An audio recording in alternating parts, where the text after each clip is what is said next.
Olá, tudo bem?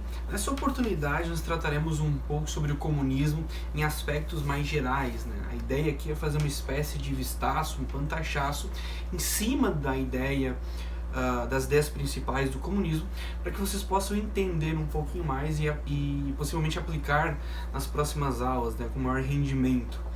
Eu quero que vocês criem duas linhas de raciocínio. Uma linha histórica, para que vocês possam entender os fatos, os acontecimentos que culminaram no comunismo e posteriormente a sua colocada em ação, e uma linha filosófica, entendendo as principais ideias que deram um certo respaldo intelectual para essas medidas. A primeira coisa a se entender sobre o comunismo é que ele vai além de modelos econômicos, não é somente modelos econômicos. O comunismo é política. E não essa política partidária do tipo PMDB, PSDB, PT. Não, são aspectos políticos sobre poder. E poder é controle social.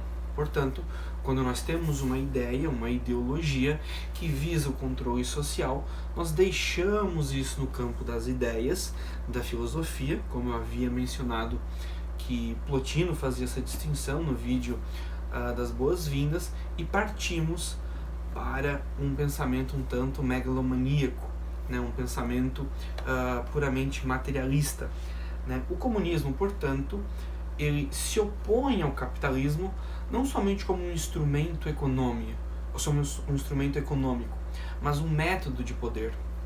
Veja, na escola nós aprendemos que o comunismo ele simplesmente se opõe ao capitalismo, né? Basta ver os livros de história, os teus livros, né, que você usou, você vai ter uma imagem de uma pessoa trabalhando numa fábrica em condições um tanto deploráveis, e a legenda vai ser a seguinte: essa pessoa trabalha no capitalismo, ela é explorada, o capitalismo é um sistema que visa somente o lucro. Em contrapartida, nós temos um sistema, uma foto de pessoas em um regime feliz, né, passeando com o cachorro, com a família.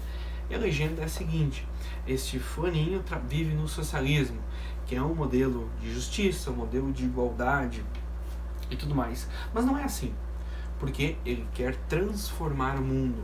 Nos é apresentado uma visão romantizada e uma visão um tanto simples, inofensiva dessa contraposição. É a mesma coisa, eu quero fazer uma dieta e me é apresentado um prato de carne grelhada com uma batata, com um frango grelhado e um alface e uma salada, enfim. Nos é apresentado assim como mais uma opção viável, enquanto não deveria ser-lo. Afinal, o comunismo é sim uma ideologia que resultou na morte de milhares de pessoas inocentes. E não somente por isso já deveria ser vista como já deveria ser visto com certo preconceito ou com uma certa prudência, mas toda a sua filosofia desde o começo parte de premissas erradas.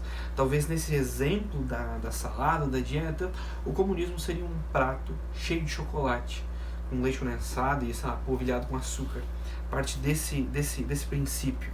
Né? Então o comunismo é um modelo socioeconômico, quer transformar a sociedade mudando a economia, ou mudando a economia para transformar a sociedade.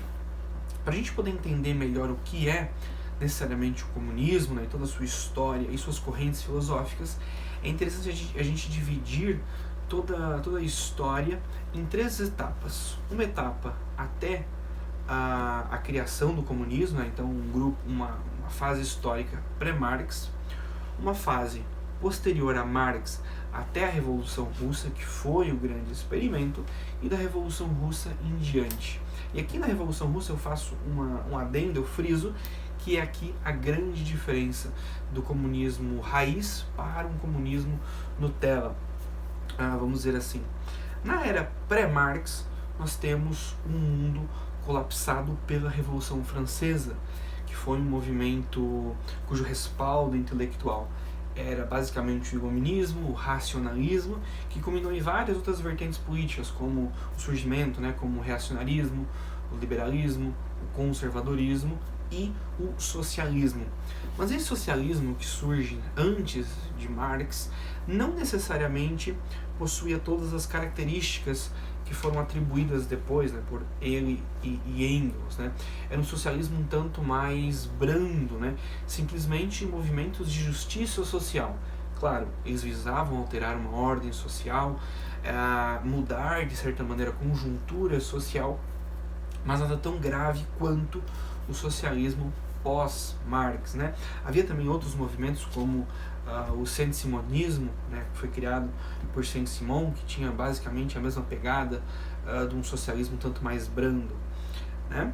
Após o advento, né, de Marx e Engels, né, com a escrita do seu livro Manifesto Comunista, nós vamos ter aí este novo sistema, essa nova proposta. Veja, quando Marx e Engels, né, eles escrevem o Manifesto Comunista, e quando Marx dedica várias obras aos seus pensamentos, né, a sua corrente de pensamento, não é que ele estava inventando. Não, ele olhou para um problema que existia, que eram os problemas das fábricas. Vale a pena a gente lembrar que o comunismo ele surge no auge da Revolução Industrial, onde de fato as pessoas estavam sendo exploradas. Se vocês lerem algumas cartas, essas cartas vocês encontram facilmente na internet, de pessoas que eram do campo e foram até a cidade trabalharem no auge da Revolução Industrial e mandavam cartas para os seus parentes. Eles falam que era comum o capataz da fábrica açoitá-los, puni-los de maneira física, como racionamento de comida, às vezes até mesmo proibindo pais e filhos de trabalharem nos mesmos setores. Então realmente havia um problema de injustiça, ainda mais de um povo que foi para as fábricas e não possuía tanto, foi para as cidades e não possuíam tanta instrução, acabavam perdendo esse dinheiro, né, acabavam se metendo ali em jogatinas, em bordéis, enfim, e sofrendo com a pobreza. Portanto, Marx ele olha para um problema existente, mas cria uma solução com premissas erradas, né? De fato, existia, mas não era mas a solução não era destruir tudo, né? É o exemplo clássico do conservadorismo, né? Se eu tenho uma casa com uma janela quebrada, o que eu faço? Eu troco a janela. O que Marx propunha nessa ideia era destruir toda a casa, destruir tudo e fazer um outro tipo de construção, né? Essa é a grande pegada, o grande diferencial do comunismo, que é a revolução, que é a destruição por tudo. E ali, então nós temos esse segundo período, né, de Marx, né, do advento do Manifesto Comunista até a Revolução Russa. E aqui eu friso novamente, é um ponto importante a ser entendido, porque foi através da Revolução Russa que todo o comunismo, todas as ideias propostas por Marx e Engels foram aplicadas. Um adendo.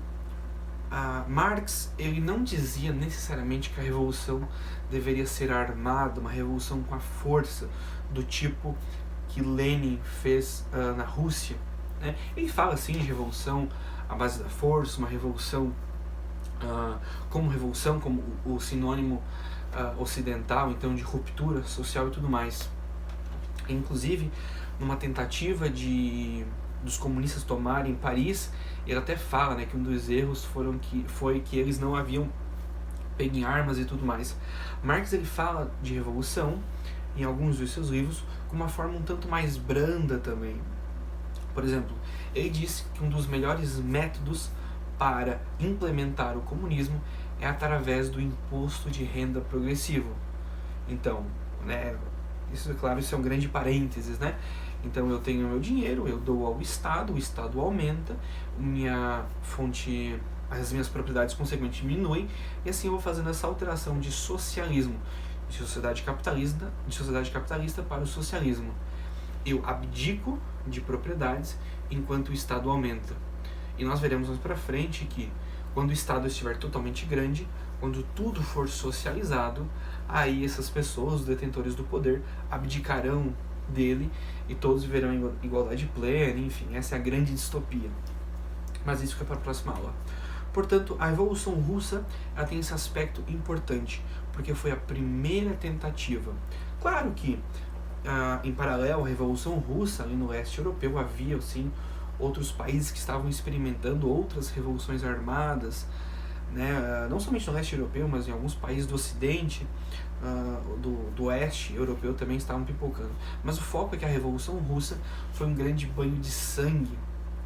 Provou-se por A mais B que a economia comunista não funciona. Um sistema de igualdade plena é impossível, é inviável, porque não contempla todas as peculiaridades, todas as faces da natureza humana. Por isso que nós falamos que o comunismo é antinatural. Mas, nessa Revolução Russa, que perdurou por muitos e muitos anos, afinal Lenin tomou o poder pelas forças, em seguida ele morre e assume Stalin, e aí continua com uma ditadura terrivelmente pior, né, com mais assassinato e mais perseguições. Mas o foco e a importância da Revolução Russa é porque ela provou que o comunismo é ineficaz, que é somente uma distopia, certo? Uma vez que ela provou, já havia muita gente apaixonada pelo comunismo, querendo transformar a sociedade.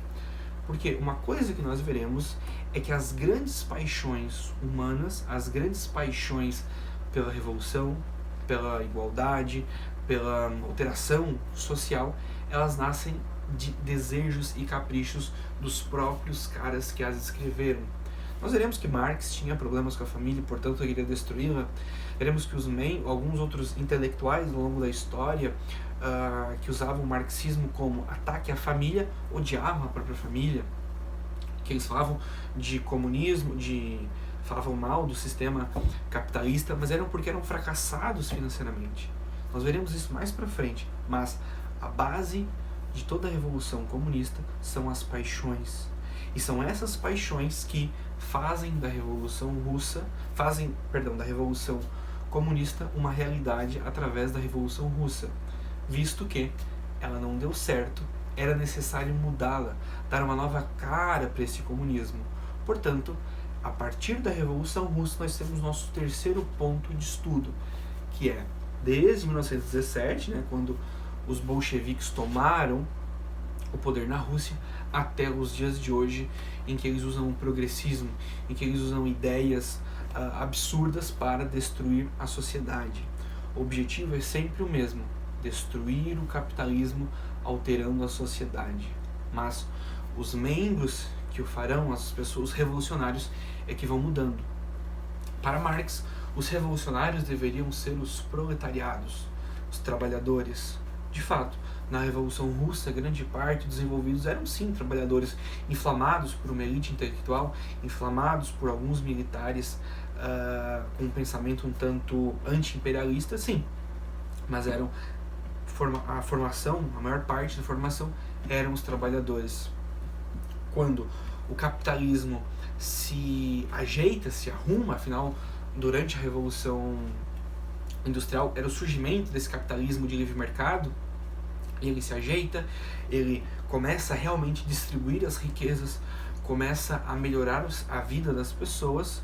Os trabalhadores se acomodam e pensam: poxa, eu vou sair da minha casa, que agora eu tenho televisão, eu tenho forno, eu tenho cama, eu posso trabalhar tantas horas por dia, eu tenho os meus direitos, eu vou sair para fazer a revolução? Não, quero ficar em casa.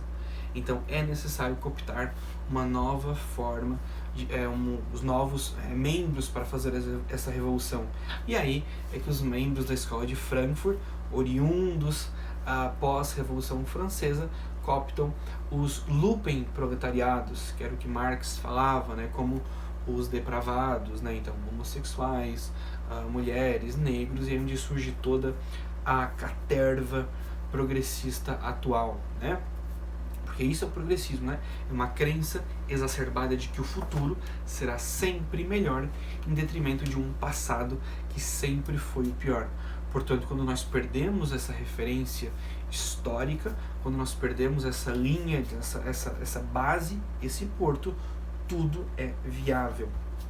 E por último, antes da gente encerrar esse pantachaço general, esse vistaço, é importante entendermos que o comunismo é um modelo socioeconômico, diferente de marxismo, né? Ao longo do curso, vocês verão que, às vezes por uma questão, um erro, realmente um erro, eu vou usar socialismo, comunismo e marxismo como sinônimos, mas é importante entendermos que marxismo é toda a corrente pensamento de Marx. Marx não se atém exclusivamente ao comunismo na economia. Ele se atém ao Estado, ao direito, à moral, à religião, à filosofia, e tudo isso nós veremos numa aula exclusiva sobre a filosofia marxista. Mas é importante separar marxismo, todo o pensamento de Marx a respeito de tudo que ele escreveu, e comunismo como um modelo social, um modelo socioeconômico, né?